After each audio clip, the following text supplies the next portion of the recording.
اعوذ باللہ السمیع العلیم من الشیطان اللعین الرجیم بسم اللہ الرحمن الرحیم الحمد للہ رب العالمین الصلاة والسلام علی اشرف الانبیاء والمرسلین وخاتم النبیین سیدنا و مولانا ابی القاسم محمد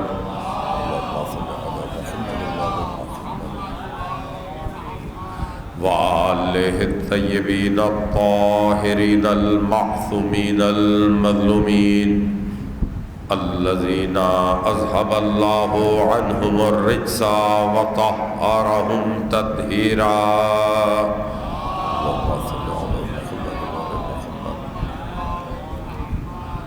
وَلَعْنَةُ اللَّهِ عَلَىٰ أَعْدَائِهِمْ أَجْمَعِينَ أَمَّا بَعْدُ فَقَدْ قَالَ اللَّهُ تَبَارَكَ وَتَعَالَى فِي الْقُرْآنِ الْمَجِيدِ وَالْفُرْقَانِ الْحَمِيدِ وَقَالَهُ الْحَقُّ بِسْمِ اللَّهِ الرَّحْمَنِ الرَّحِيمِ وَجَعَلْنَاهُمْ أَئِمَّةً يَهْدُونَ بِأَمْرِنَا درود بھیجے محمد آل محمد پر۔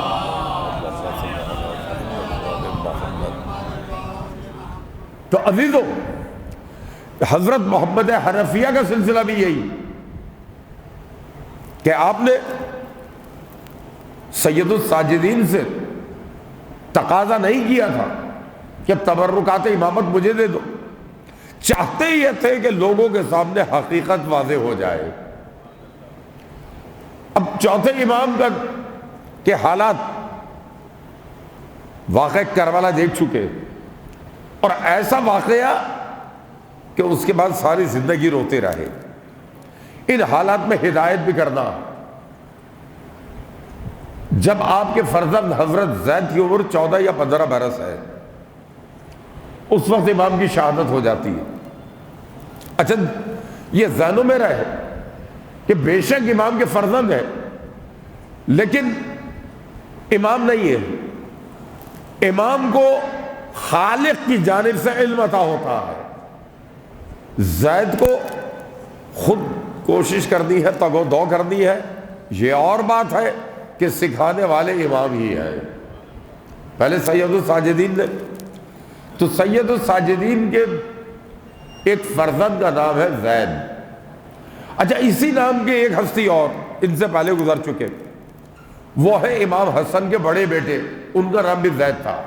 وہ زید بن حسن تاریخ میں کہلاتے ہیں، لیکن ان کے لیے تاریخ میں ہے کہ ان کی اولاد کا سلسلہ معلوم نہیں، ان کی اولاد کا سلسلہ نسل ان کی آگے نہیں بڑھی، بلکہ امام حسن کی جو نسل چلی ہے وہ حضرت حسن مصنع کے ذریعے چلی ہے۔ تو وہ زید اور ہے، وہ زید، یہ زید اور ہے، اور ایک تیسرے زید بھی ہے۔ وہ کون سے ہے؟ وہ ہے امام موسیٰ کاظم علیہ السلام کے فرزند۔ اللہم صلی علی محمد وعلی محمد۔ اچھا، ان دونوں زید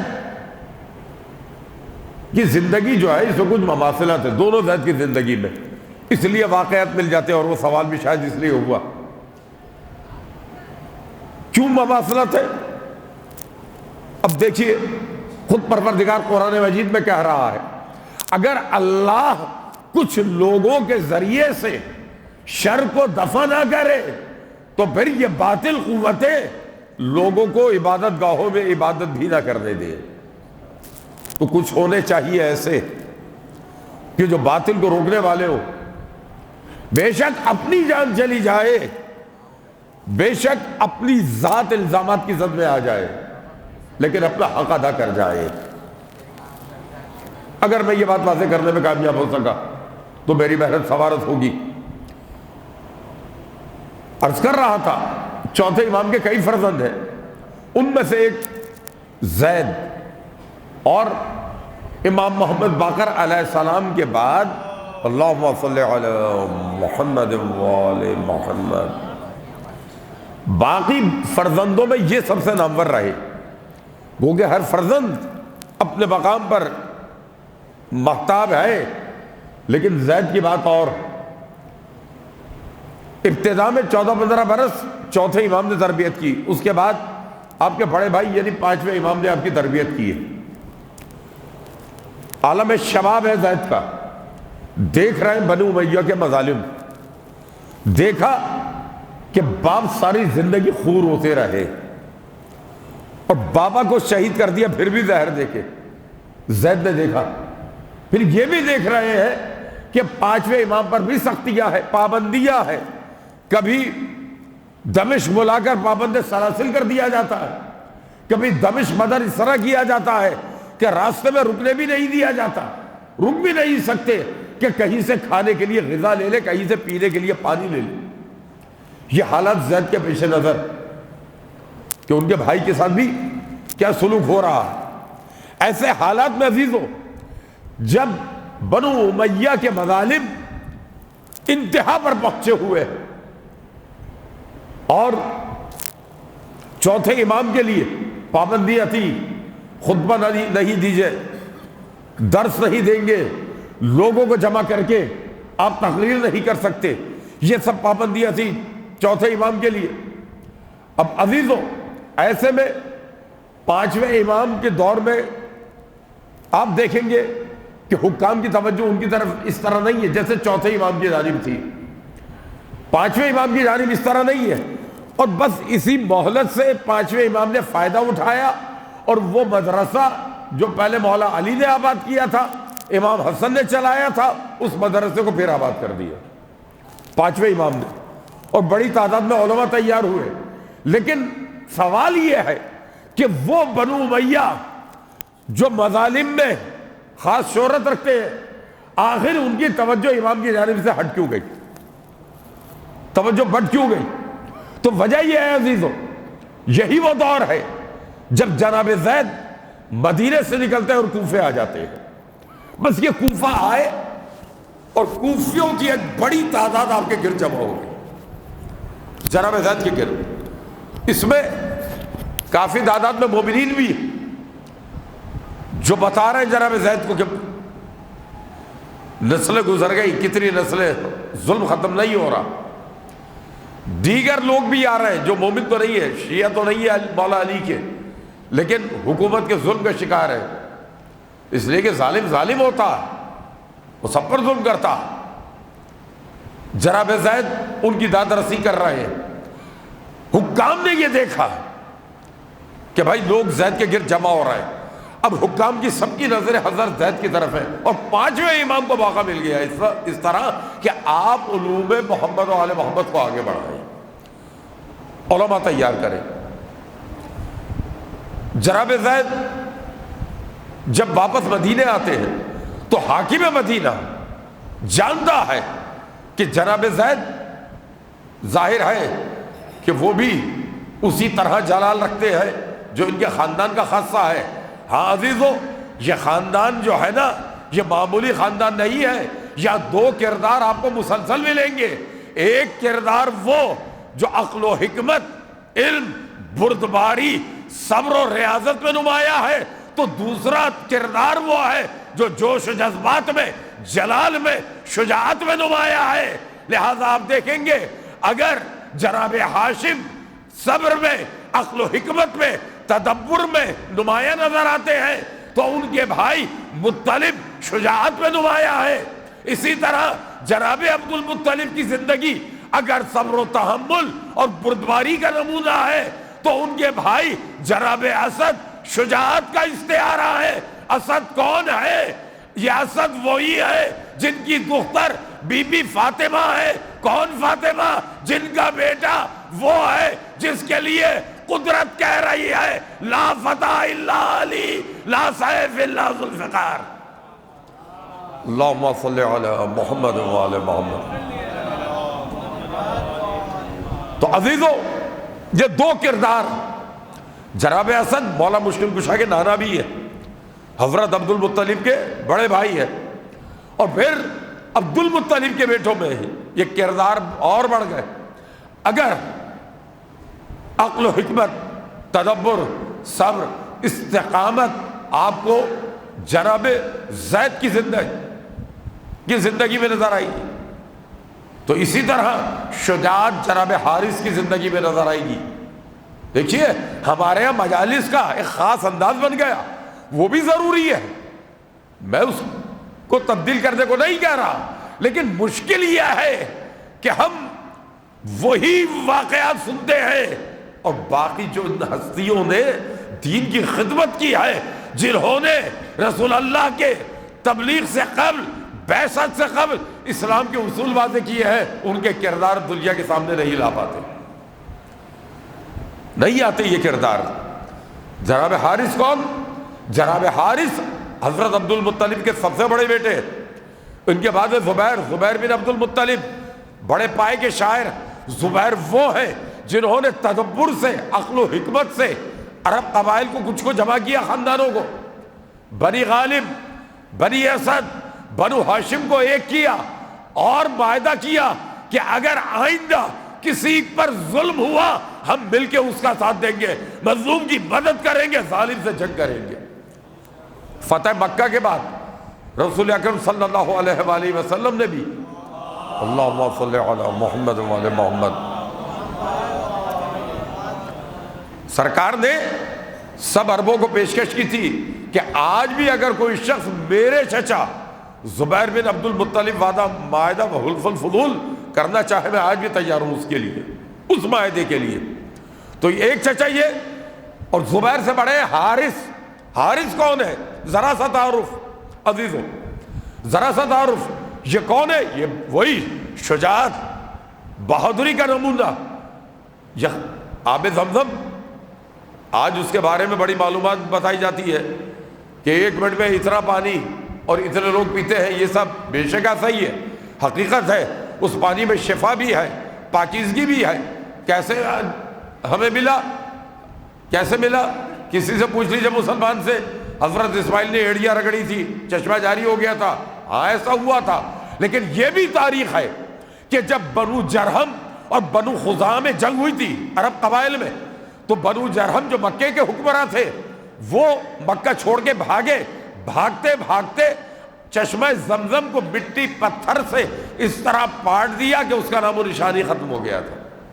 صدیاں گزر گئی، نامی تختم پڑ گیا تھا، پوشیدہ تختم، پتہ ہی نہیں تھا، صدیاں گزر گئی، زمزم روئے زمین سے غائب۔ لیکن جب جناب عبد المطلب آئے تو دل میں تڑپ یہ تھی، میرے جد ابراہیم و اسماعیل کی وہ یادگار کہاں ہے؟ کہاں ہے میری جدہ حبیبی حاجرہ کی یادگار؟ کوشش کرتے رہے، تحقیق کرتے رہے، آخر ہر مورخ نے لکھا، طبری ہو یا ابن کثیر یا ابن خلدون، سب نے لکھا خواب میں الہام ہوا اس مقام پر جاؤ جہاں 2 بت اصاف و نائلہ رکھے ہیں، وہاں دیمک کا ٹیلا ہوگا، کوا اڑ کے جائے گا، بس وہاں کھدائی کرو۔ خواب میں الہام ہوا، سب مورخین نے لکھا۔ اب مورخین سے میرا سوال ہے، بھائی الہام کسے ہوا کرتا ہے؟ کس کو الہام ہوتا ہے؟ اب یہ مورخ لکھ گئے، جناب عبد المطلب چلے کھدائی کا سامان لے کر، ایک ہی بڑا بیٹا ہے جناب حارث، جب پہنچے وہاں قریش آ گئے، یہ بھی مورخین لکھ رہے ہیں، مووی بن رہی ہے، ایک ایک لفظ کی ضمانت دے رہا ہوں پوری علم دیانت کے ساتھ کہ قریش آ گئے، نہیں کھودنے دیں گے۔ پوچھا بھائی کیوں نہیں کھودنے دو گے؟ کہا یہ ہمارے بت اصاف و نائلہ ہیں، ان کو نقصان پہنچے گا۔ عبد المطلب نے کہا تمہارے بتوں کو کچھ ہوتا ہو یہ کھدائی ضرور ہوگی، اس لیے کہ یہیں پر میرے جد اسماعیل کا معجزہ ہے، چشمہ زمزم۔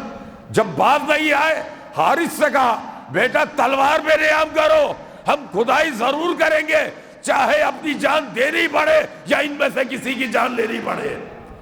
جیسے ہی عبد المطلب کے ساتھ حارث نے تلوار کھینچی، اسی طرح بھاگے جیسے ان کی اولاد بدر و احد میں بھاگی تھی، اسی طرح بھاگے۔ تو عزیزو، جناب حارث شجاعت میں، اور یہ بھی عرض کروں انہی حارث کا بیٹا فرزند جناب عبیدہ بن حارث بدر کے پہلے شہید تھے۔ بدر میں اختتام میں 3 مسلمانوں کی طرف سے جنگ کے لیے گئے نا، مولا کائنات جناب حمزہ، تیسرا کون ہے؟ عبیدہ، یہی حارث کے بیٹے عبد المطلب کے بولتے، عبیدہ بن حارث بن عبد المطلب۔ مزید تعارف سن لیجئے، انہی عبیدہ کے بیٹے جو بدر میں شہید ہوئے، نام ہے عباس، جنگ صفین میں بس ان کا اور مولا علی کا بھی ایک واقعہ ہے۔ میں گفتگو میری کہیں سے کہیں جا رہی ہے، اور وجہ یہی ہے کہ کوئی بھائی رٹ کر نہیں آیا، آج میں جواب دینے آیا تھا، جو کل سوال تھے ان کو کی وضاحت کے لیے آیا تھا۔ عباس بن عبیدہ یہ کون ہے؟ میں نے کہا جنگ صفین میں عباس بن عبیدہ موجود ہے۔ عباس میدان میں گئے، مولا سے اجازت لے کے، مد مقابل جو آتا تھا اسے 2 ٹکڑے کر دیتے تھے۔ ایک بار جب وقت پورا ہو گیا پلٹ آئے، جب یہ پلٹ کے آ گئے مقابل لشکر سے پھر ایک آیا، یہ عباس بن عبیدہ آؤ مقابلے پر۔ عباس نے کہا مولا سے اجازت لے لوں تو پھر آتا ہوں۔ دیکھیے یہ ہے طریقہ، اجازت کے بغیر نہیں، مولا سے اجازت لوں تو پھر آتا ہوں۔ آئے مولا کے خیمے میں، مولا ایک جنگ کر آیا تھا، مد مقابل پھر آ گیا ہے، مجھے بلا رہا ہے، کیا حکم ہے؟ کہا عباس خیمے میں آؤ، اپنا گھوڑا مجھے دے دو، اپنا یہ جنگی لباس مجھے دے دو۔ مولا علی نے عباس بن عبیدہ جن کی جسامت مولا علی جیسی ہے ان کا جنگی لباس پہنا، ان کا گھوڑا لیا، چہرے پر نقاب لگایا، توجہ، چہرے پہ مولا نے نقاب لگایا اور میدان جنگ میں آ گئے۔ مد مقابل موجود ہے، مولا علی آئے، سب سمجھ رہے، پورے دونوں لشکر سمجھ رہے عباس بن عبیدہ نقاب لگا کر آئے ہیں۔ بس جیسے ہی وہ مقابل آیا اس نے تلوار چلائی، مولا علی نے وار اس کا خالی دیا۔ اب جو علی کی تلوار چلی درمیان سے 2 ٹکڑے ہو گیا، لیکن پتہ نہیں چلا، تلوار چلی سب سمجھے وار خالی گیا، لیکن جب گھوڑا ہلا آدھا ادھر گرا تھا آدھا ادھر گرا تھا، آدھا ادھر تھا آدھا ادھر۔ جب یہ کیفیت دیکھی دونوں لشکروں نے کہا بھئی یہ تو لڑنے کا انداز علی کا ہے۔ دیکھیں میرے مولا کے لڑنے کا انداز دشمن بھی جانتا ہے اپنوں کی طرح، یہ تو علی کا انداز ہے، یہ عباس بن عبیدہ کا تو انداز نہیں ہے۔ اس طرح سے 2 ٹکڑے، بیچ سے 2 برابر، یہ علی کر سکتے ہیں۔ یہ عدل علی تو یہاں بھی نظر آ رہا ہے، برابر کے 2 ٹکڑے، یہ عباس بن عبیدہ نہیں ہے، یہ تو علی ہے۔ بات اتنی بڑھی کہ امیر شام تک پہنچ گئی اور ان کے وزیر بات امیر اماراز تک پہنچ گئی۔ امیر شام نے پوچھا بھئی کیسے پتا چلے یہ آنے والا عباس بن عبیدہ ہے یا علی ہے؟ اماراز نے کہا یہ کوئی مسئلہ ہی نہیں ہے، ابھی پتا چل جائے گا۔ کہا وہ کیسے؟ کہا پورے لشکر کو حکم دو ایک ساتھ حملہ کرے، اگر کھڑا رہا عباس ہے، بڑھ کر حملہ کر دے گا تو علی ہوگا۔ پورے لشکر کے سامنے جو بڑھ کے حملہ کرے وہ علی ہے۔ درود بھیجے محمد آل محمد پر۔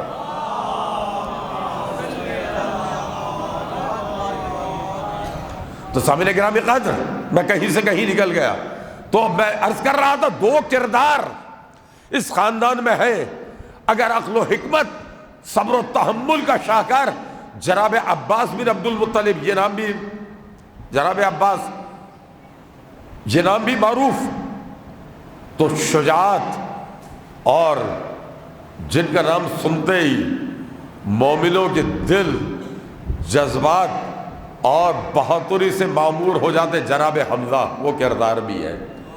دیکھیے دونوں طرح کے کردار اس خاندان میں ہے، یعنی عبد المطلب کے بیٹوں میں یہ کردار دہرائے جا رہے ہیں، اور پھر ابو طالب کے بیٹوں میں بھی یہ دونوں کردار نظر آئیں گے۔ اگر عقل و حکمت اور تدبر اور صبر کا شاہکار جناب عقیل کی ذات ہے تو شجاعت و بہادری کا استعارہ جناب جعفر طیار کی صورت میں ہے۔ دونوں کردار ہے۔ اسی طرح مولا علی کے فرزندوں میں آپ کو یہ کردار ملیں گے۔ جناب محمد حنفیہ بھی علی کے بیٹے ہیں اور عباس علمدار بھی علی کے بیٹے ہیں۔ یا حسنین کا تذکرہ نہیں، ظاہر وہ امامت کے منصب پر۔ اسی طرح عزیزوں، اسی طرح بالکل اب سید سجاد کے فرزندوں میں بھی یہ دونوں کردار موجود ہونے چاہیے، اور یہ دونوں کردار ہمیں نظر آئیں گے جب دیکھیں گے سید سجاد کے فرزند عمران اسی طرح صبر و تحمل کا شاہکار نظر آتے ہیں جس طرح اجداد کا خاصہ۔ تو جناب زید جنہیں زید شہید کہا جاتا ہے وہ اسی شجاعت و بہادری کا استعارہ۔ انہیں دیکھ کے دشمن کا دل دہل جائے۔ زید معمولی ہستی نہیں، زید وہ کہ جن کے لیے امام جعفر صادق علیہ السلام فرماتے ہیں اللہم صلی علی محمد و علی محمد۔ قیامت کے دن ایک گروہ لوگوں کی گردنوں پر پیر رکھتا ہوا جنت میں داخل ہو جائے گا، یعنی بہت تیزی سے۔ وہ گروہ میرے چاچا زید اور ان کے ساتھیوں کا ہوگا۔ دیکھیے سوالات آج بھی بہت سے مومنین کرتے ہیں، یہ زید نے کیا کیا؟ دعویٰ امامت کر دیا۔ اس زمانے میں بھی یہ اعتراض تھا، زید نے دعویٰ امامت کر دیا، حالانکہ زید نے ایسا کوئی دعویٰ نہیں کیا۔ پھر دعویٰ کیا تھا؟ آپ کا نعرہ تھا یا منصور امت، اے امت کے مددگاروں۔ اور آپ دعوت کس طرف دے رہے تھے؟ رضائے آل محمد کی جانب دعوت، کہیں بھی نہیں کہا میری طرف، رضائے آل محمد کی جانب آپ نے دعوت دی ہے اور لوگوں کو بلایا ہے۔ اور پھر جب مدینے کے حاکم نے جناب زید کے ساتھ بدسلوکی کی، اب دمشق چلے گئے تاکہ آپ خلیفہ سے کہیں کہ دیکھو یہ سلوک ہو رہا ہے، لیکن عزیزو خلیفہ کا رویہ اور الگ۔ اس نے نہ صرف یہ کہ جناب زید سے بدسلوکی کی، بلکہ اس نے 5ویں امام کی شان میں گستاخی کی۔ بس جب امام کی شان میں گستاخی کی، اب زید سے برداشت نہیں ہوا، اور آپ فوراً اس کے محل سے نکل آئے اور پھر رکے نہیں، سیدھے آپ کوفہ پہنچے۔ آپ کوفہ آئے، ہزاروں کوفیوں نے بیعت کر لی، ان بیعت کرنے والوں میں امام ابو حنیفہ جیسا بڑا نام بھی موجود ہے۔ امام ابو حنیفہ نے فتویٰ دیا کہ اگر کوئی شخص زید کی مدد نہیں کرتا تو اس کا مطلب ہے وہ دین اسلام پر نہیں ہے، صحیح راستے پر نہیں ہے، ان کی مدد کرنا واجب ہے۔ امام ابو حنیفہ نے فتویٰ دیا۔ اب عزیزو لوگ جناب زید کے گرد جمع ہو رہے ہیں۔ اب اس صورتحال میں اعتراض کہاں سے شروع ہوتا؟ حالانکہ حضرت زید کی سیرت بڑی طویل ہے، لیکن مجھے وقت کی قلت کا بھی احساس، آپ سب کو کل اپنے اپنے معاملات پر جانا ہے۔ عزیزو اعتراض یہاں سے شروع ہوتا ہے جب صحیح تاریخوں میں یہ بات ملتی ہے کہ امام جعفر صادق علیہ السلام نے اللہم صلی علی محمد و علی محمد، انہوں نے امام نے اپنے خاص شاگردوں کو زید کے ساتھ جانے سے منع کر دیا، جناب زید کے قیام میں ان کی مدد کرنے سے روک دیا، کہا تم نہیں شریک ہونا، خاص شاگردوں کو روک دیا، منع کر دیا۔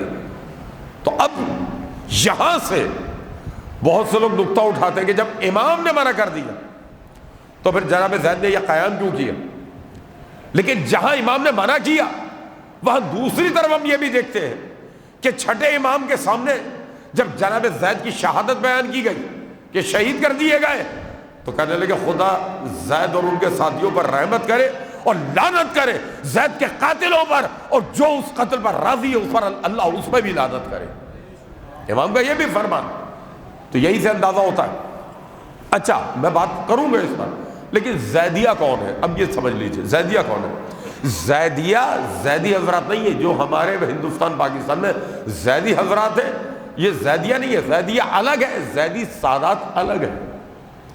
زیدی سادات الگ، زیدیہ فرقہ الگ۔ زیدی سادات کون ہے؟ جو جناب زید کے بیٹوں کی نسل سے ہیں، کئی بیٹے ان کے جناب زید کے، ان کی نسل سے وہ زیدی سادات ہیں۔ زیدیہ کون ہے؟ زیدیہ وہ لوگ ہیں کہ جنہوں نے جناب زید کو امام تصور کر کے اپنا مکتب علیحدہ کر لیا۔ اس میں سادات نہیں تھے، غیر سادات تھے جنہوں نے الگ کر لیا اپنا مسلک جناب زید کو امام سمجھ کر، وہ زیدیہ کہلائے۔ اور یمن میں بڑی تعداد میں، اور آپ دیکھیں گے کہ بے شک جناب زید کو انہوں نے امام مانا ہے، لیکن بہرحال وہ مولا علی اور پنجتن کے اسی طرح قائل ہیں جیسے ہم آپ ہیں۔ اور آج بھی عزیزو، آج بھی باطل کے خلاف جس قوم نے سب سے زیادہ داد شجاعت دی ہے وہی یمن کے زیدیہ ہیں۔ کس طرح سے باطل کو روکا ہے انہوں نے، ورنہ منصوبے کیا کیا تھے۔ اگر یمن ڈھیر ہو جاتا سمجھ لیجئے آج ہمارے لیے اس ملک میں بڑی مشکل ہوتی، ہمارے لیے نہیں پوری دنیا میں تشیع کے لیے مشکلات تھی۔ سلام ہو ان پر جنہیں حوثی کہا جاتا، انہوں نے چاندوں کے نذرانے پیش کیے، کئی نسلیں ان کی جو ہے وہ قربان ہو گئی.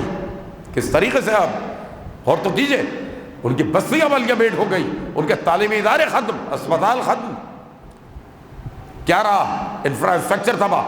لیکن نام علی پہ کھڑے ہیں، نام حسین پر وہ کمپرومائز کے لیے تیار نہیں ہے کسی صورت. تو عزیزو، وہ زیدیہ برابر. اب جناب زید کی جانب آ رہے ہیں. جب جناب زید نے، لوگ جمع ہو گئے ان کے گرد بڑی تعداد میں، لشکر تیار ہو گیا.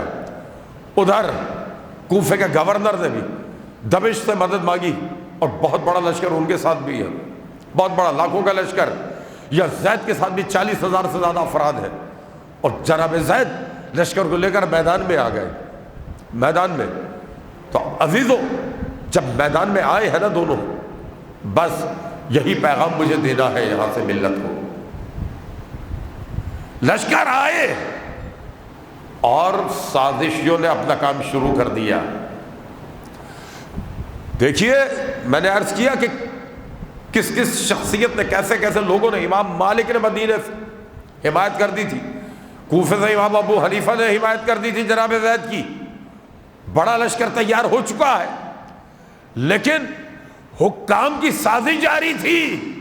یاد رکھیں، جب بھی ملت اسلامیہ ایک ہونا چاہتی ہے، طاغوتی قوتیں انہیں منتشر کرنے کے لیے سازش کیا کرتی ہیں. آج مومن ایک ہو رہے ہیں، یکم ربیع الاول کا اعلان ہے، سازشی قوتیں حرکت میں ہیں. کبھی جھوٹے اخبارات کے ذریعے، کبھی ٹی وی چینلز کے ذریعے منفی پروپیگنڈا کر رہے ہیں تاکہ مومنین گھروں میں بیٹھ جائیں. مگر یاد رکھیں، جب تک ہمارے مرکز سے اعلان نہیں ہوتا، ہم گھروں کو نہیں جائیں گے. 40 بھی منائیں گے، یکم ربیع الاول کو اسلام آباد بھی جائیں گے.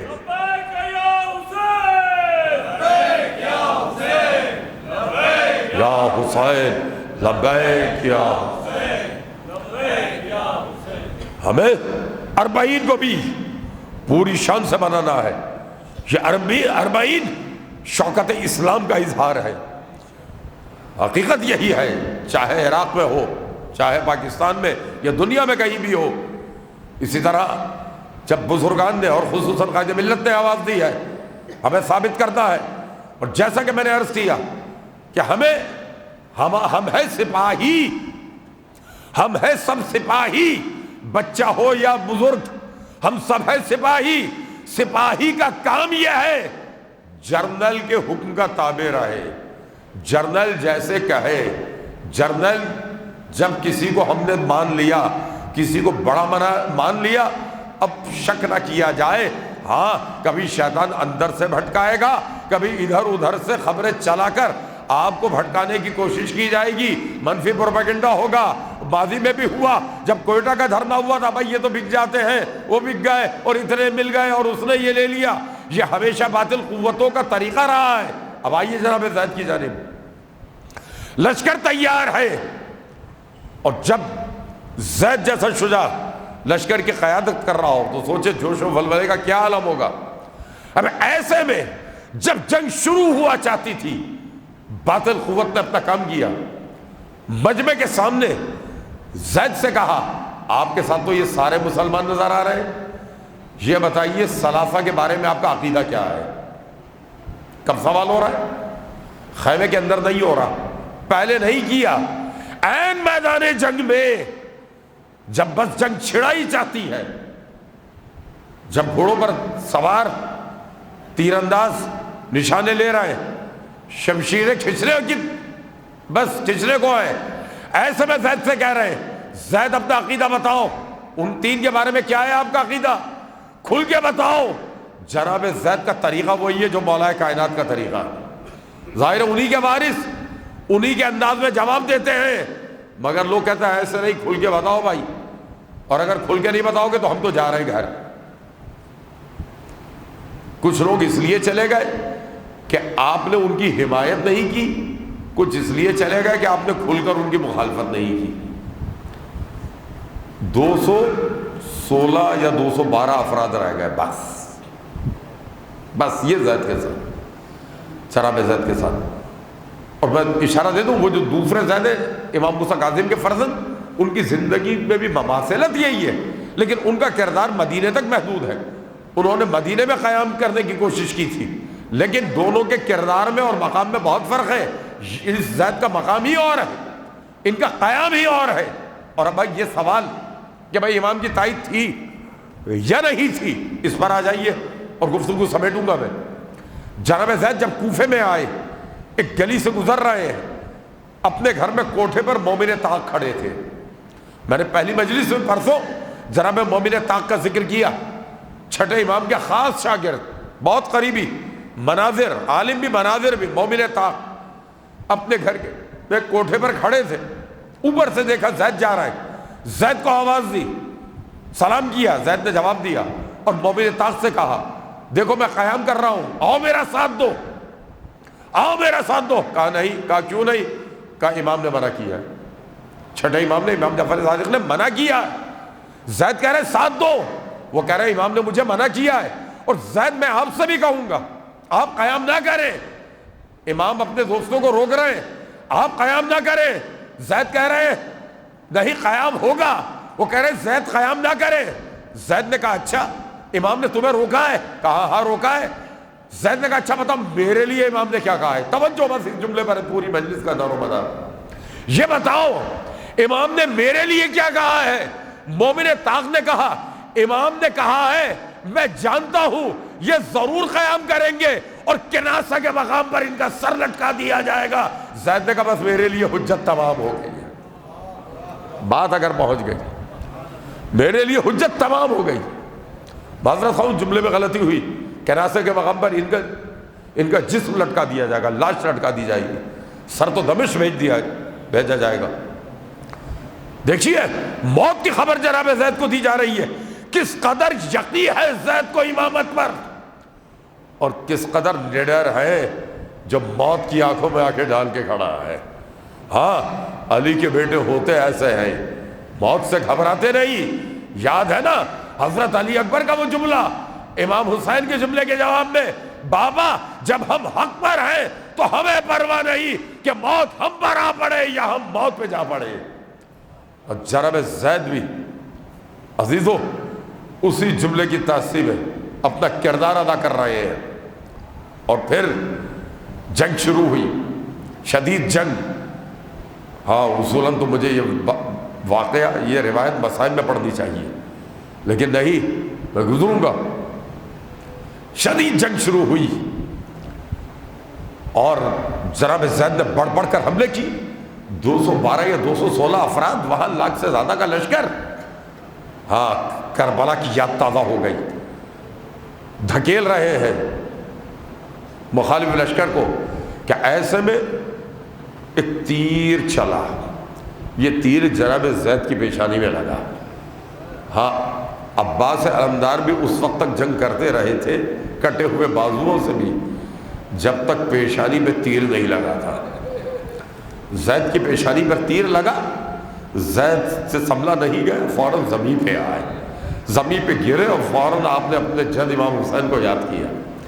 جناب زید کے ساتھیوں نے زید کو اٹھایا، کوفے کے ایک مکان میں لے گئے جہاں آپ کی شہادت واقع ہو گئی، شہادت واقع ہو گئی جناب زید کی۔ ساتھی جانتے ہیں کہ یہ کس قدر بدترین قوم ہے، نہیں چاہتے تھے کہ آپ کی قبر کا پتہ چلے، لہٰذا دریائے فرات کو روکا ایک مقام پر، اور جب پانی روکا خشکی آئی، قبر کھودی، زید کو دفن کیا، دریا دوبارہ جاری کر دیا کہ قبر کا پتہ نہ چلے۔ لیکن عزیزو سازشی مخبر ہر جگہ ہوتے ہیں، قبر کا پتہ دے دیا گیا، زید کا لاشا نکالا گیا، سر کاٹ کے دمشق بھیج دیا گیا اور لاشے کو کناسہ کے مقام پر لٹکا دیا گیا۔ 4 سال 2 مہینے علی کے بیٹے کا لاشا لٹکا رہا، 4 سال 2 مہینے لاشا لٹکا رہا ہے۔ اور اس کے بعد عزیزو جب ولید بن عبد الملک کا دور آیا، ظالم نے لاشا اتارا، لاش جلا دی گئی اور راکھ دریا میں بہا دی گئی۔ یہ عزیزو آل محمد پر کہا کہاں ظلم نہیں ہوا؟ پھر لوگ پوچھتے ہیں کہ روتے کیوں ہو، غم کیوں مناتے ہو؟ ہاں یہ زید کی شہادت ہوئی، زید کے بعد ان کے بیٹے یحییٰ نے اس مشن کو جاری رکھا ہے۔ ہاں عزیزو، حکام کی نگاہیں باپ بیٹے پر ہیں، یہاں ائمہ کے لیے وہ وقت ہے کہ آپ دین کے کام کو آگے بڑھائیں۔ لیکن بس عزیزو، آج میں اس سے زیادہ نہیں پڑھ سکوں گا۔ ہاں جس طرح زید کی شہادت ہوئی، ان کے بیٹے یحییٰ بھی شہید کر دیے گئے۔ ہاں عزیزو، بنی ہاشم کی تاریخ میں مسلسل شہادتیں ہیں، سادات کی تاریخ خون سے رنگین ہے۔ ارے کہاں کہاں شہادتیں ہیں، میں کہوں گا ارے یہ شہادتیں تو میدان جنگ میں ہوئی، لیکن ان شہیدوں کو بھی یاد کیجئے، ارے جن کے خون کے گارے سے عمارتیں بنائی جاتی تھی، جن میں کتنے چھوٹے چھوٹے بچے وہ بھی شامل تھے جنہیں شہید کر دیا جاتا۔ اسی لیے عزیزو، شاید میرے 12ویں امام زیارت ناہیہ میں فرماتے ہیں میرا سلام ہو کربلا کے بعد بہنے والے خون پر، کربلا کے بعد بہنے والے خون پر۔ ہاں یہ خون کہاں کہاں نہیں بہایا گیا، مگر ہاں یہ خون فقط شہادت کی صورت میں نہیں بہا، ہاں یہ خون کبھی کسی بچی کے رخسار سے بہا، کبھی اس کے کانوں سے بہا۔ عزیزو، سکینہ یاد آ گئی نا؟ مرثی میں بی بی سکینہ کے مصائب پڑھے گئے، تو میں امام کی اس بیٹی کا تذکرہ کر دوں اور مجلس تمام کر دوں۔ ہاں عزیزو، سکینہ کا سن کیا ہے؟ فقط 4 برس کا سن ہے، 4 برس کا سن۔ ہاں 4 برس کا سن، جس میں مورخ کی نگاہ بی بی پر کیسے پڑے جب اس خاندان میں جلیل القدر شخصیات موجود ہیں۔ لیکن عزیزو، روایت میں ملتا ہے کہ امام نماز شب میں اللہ سے دعا کرتے تھے، پروردگار ایسی بیٹی عطا فرما جو صورت و سیرت میں میری نانی خدیجہ الکبریٰ جیسی ہو، جو مجھ سے بہت محبت کرے اور میں بھی اس سے بہت محبت کروں۔ لیکن پروردگار، جب تیرے دین پر وقت آئے میں اس بیٹی کو روتا ہوا چھوڑ کر چلا جاؤں۔ ہاں رجب کا مہینہ اللہ نے بیٹی عطا کی، وہ بیٹی عطا کی، بعض روایت میں ذی الحج کا مہینہ ہے، بیٹی عطا کی۔ امام کو خبر ملی، گھر آئے، پتہ چلا ماں ام رباب نے بچی کا نام فاطمہ رکھا ہے، لیکن پھوپھی زینب نے اس بچی کا نام رقیہ رکھا ہے۔ امام نے بچی کو گود میں لیا، سن سکیں گے؟ بچی کو گود میں لیا، گود میں لیتے ہی اتنا سکون ملا کہ امام اسے سکینہ کہنے لگے۔ سکینہ، جس سے حسین کو سکون مل جائے۔ ہاں عزیزو، مقام بی بی سکینہ کربلا میں نظر آتا ہے، کبھی بچوں کو تسلی دیتی ہے، بچوں پریشان نہ ہو، میرے چچا عباس موجود ہیں، عباس پانی پلا دیں گے۔ یہی سکینہ عزیزو کبھی پھوپھی کو دلاسا دیتی ہے، کبھی بھائی کا مان رکھتی ہے۔ ہاں عزیزو، یہی سکینہ جب دمشق میں پہنچی ہے نا، تو عالم یہ ہے بیویوں کے ہاتھ بندھے تھے، سکینہ کا گلا بندھا ہوا تھا۔ یزید کے دربار میں بیویاں سر جھکائے کھڑی تھی۔ یزید نے کہا یہ بیویاں کمر کے ساتھ جھکی ہوئی کیوں ہے؟ کہا اس لیے کہ ان کے ساتھ ایک بچی کا گلا بندھا ہوا۔ یزید نے کہا بچی کا گلا کھولا جائے، سکینہ کا گلا کھولا گیا۔ یزید نے کہا یہ بچی کون ہے؟ کہا حسین کی لاڈلی بیٹی سکینہ ہے۔ یزید نے کہا سکینہ، تمہارے سوکھے ہونٹ بتاتے ہیں کئی دن کی پیاسی ہو، دیکھو سراہی میں شربت ہے، پی کر پیاس بجھاؤ۔ سلام ہو امام کی 4 برس کی بیٹی پر، انکار کر دیا، نہیں یزید نہیں۔ یزید نے کہا سکینہ تمہاری صورت بتاتی ہے کئی دن کی بھوکی بھی ہو، دیکھو تشت میں میوے رکھے ہیں، یہ کھاؤ اپنی بھوک مٹاؤ۔ سلام ہو بی بی پر ہمارا، انکار کر دیا۔ یزید نے کہا سکینہ کچھ تو مانگو، کوئی تو خواہش کرو۔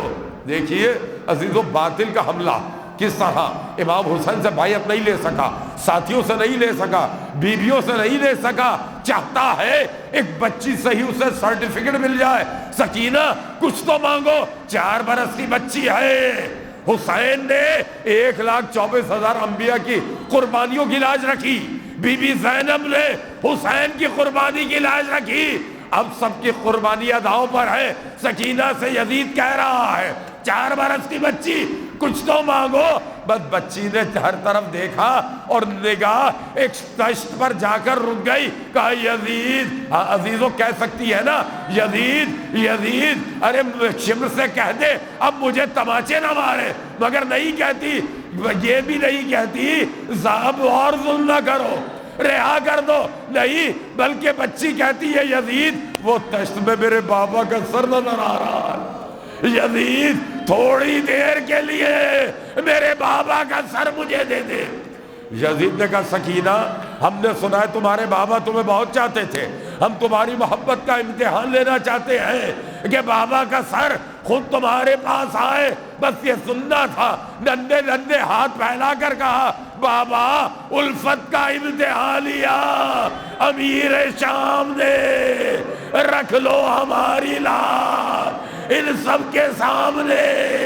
تشت طلا سے سر حسین بلند ہوا اور سینہ سکینہ سے لپٹ گیا، پڑھا کس زبان سے کہوں وہ مصیبت کرنے نہ پائی، پیار بھی وہ غم کی مبتلا، چلوا لیا اس شقی نے سر حسین کا، اشکوں کی لہر خانہ زندہ میں بہ گئی اور ہاتھوں کو مل کے دختر شبیر۔